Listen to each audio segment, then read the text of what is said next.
4 શ્લોકનો જે પાઠ કરે એને 18,000 ભાગવતના શ્લોકનું પુણ્યનું ફળ મળે છે. આજે હું બોલું છું એ 4 શ્લોક. ભગવાન નારાયણ જેનું આદિ મૂળ છે.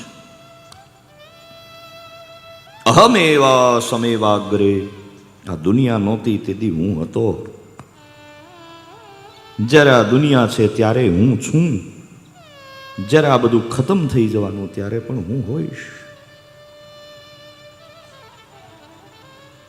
બોલે મહારાજ તો તમે દેખાતા કેમ નથી? ત્યારે ભગવાન બીજો શ્લોક કહે, રીતેરથમ યત પ્રતીયેત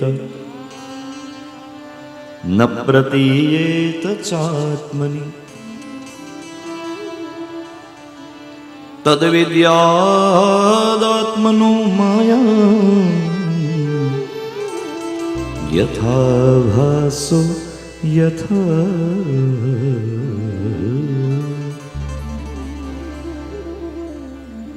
જે હોય છતાંય ન દેખાડે અને જે ન હોવા છતાં દેખાડે. તો કે મહારાજ દાદા ઉપર બેઠા બેઠા નવા ઉખાણા જ કરે છે. હોય છતાં ન દેખાય, ન દેખાય છતાં હોય. આ હું ઉદાહરણ આપું. અહીંયા આપણે સૌ શ્વાસ લઈએ છીએ. શ્વાસ હવા છે એટલે લઈએ છીએ. હવા ઘડીક જો ભગવાન બંધ કરી દે તો શ્વાસ લેવાય? શ્વાસોચ્છ્વાસની પ્રક્રિયા ચાલે પણ આપણે આમ જોઈએ હવા દેખાતી, હવાનો કોઈ આકાર નથી, હવાનો કોઈ રૂપ નથી, હવાનો કોઈ રંગ નથી. જે છે છતાં દેખાતી નથી.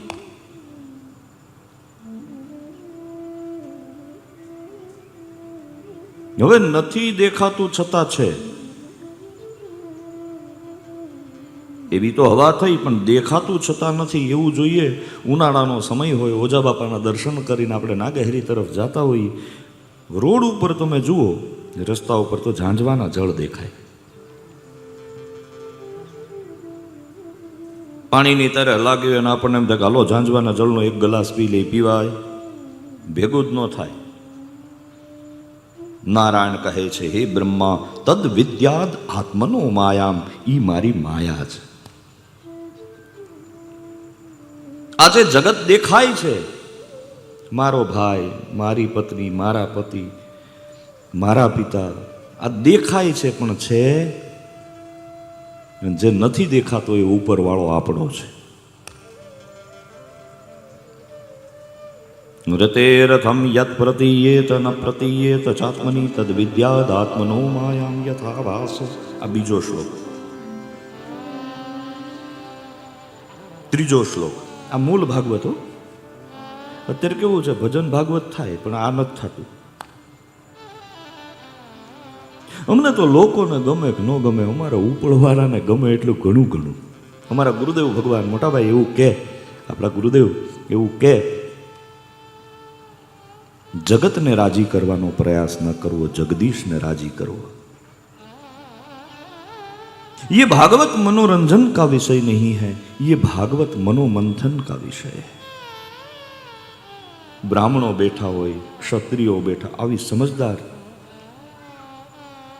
એને માખણ નીકળવું જોઈએ સાહેબ.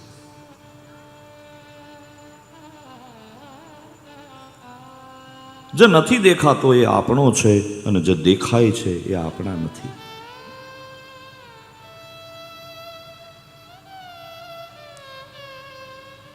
બધું આઈને પડ્યું રહેવાનું છે. હા, દ્રવ્ય છે, સંપત્તિ છે, એ બધું આપણા વ્યવહાર જગતમાં છે, પણ એનો મતલબ એમ નથી કે સર્વસ્વ છે. એ બધું આઈને છે. હા, જરૂર પડે. ઘણા લોકો એમ કે વ્યાસપીઠ ઉપર બેઠા બેઠા જ એમ કે સંપત્તિ આમ છે ને માયા આમ છે ને માયા લક્ષ્મી આમ છે ને પછી પોતે ને પોતે 15 લાખ લેતા હોય. બોલો નારાયણ. એ ખોટું પાછું. મારી વ્યાસપીઠ માયાને કે લક્ષ્મીને કે દ્રવ્યને વંદન કરે છે. એ છે તો સત્કર્મ થાય, એ છે તો બધા હારા હારા કામ થાય. લક્ષ્મી ખરાબ નથી, સંપત્તિ ખરાબ નથી, વૈભવ ખરાબ. હજી તમને કહું, ભોગ ભોગવવા પણ ખરાબ નથી.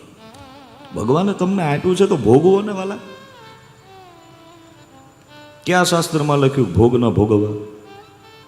હા, એને ભોગવવા, સંસારમાં રહેવું, મજા કરવી. હું તો એમ કહું, 2 અડદિયા વધારે ખાઓ, જેવો બાપ મોજ માર્યો. પણ એ અડદિયા ખાતા ખાતા તમે તમારા દ્વારકાનાથને ભૂલોમાં. એ અડદિયો નહીં રહે. પેલા જો દ્વારકાધીશને ધરશો ને તો એ પ્રસાદ બની જશે. પ્રસાદ એટલે શું? પ્રભુના સાક્ષાત દર્શન. શું? પ્રસાદ. યાદ રહેશે? પ્રભુના સાક્ષાત દર્શન એટલે પ્રસાદ છે. અને આ તો દ્વારકાધીશ છે, દ્વારકા વાળો છે. માંગો 20 ને આપે ઈ દ્વારકાધીશ. ધર્માત્મા જે ધર્મ કરે, ભગવાન એની જવાબદારી લઈને બેઠો છે કે તને ઘટવા નહીં દઉં. ભરોસાથી. જે દેખાય છે એ આપણું નથી, જે નથી દેખાતું એ આપણું છે. સુખદેવજી મહારાજ રાજા પરીક્ષિતને સાવધાન કરતા કહે છે, હે રાજા, ધ્યાનપૂર્વક સાંભળો.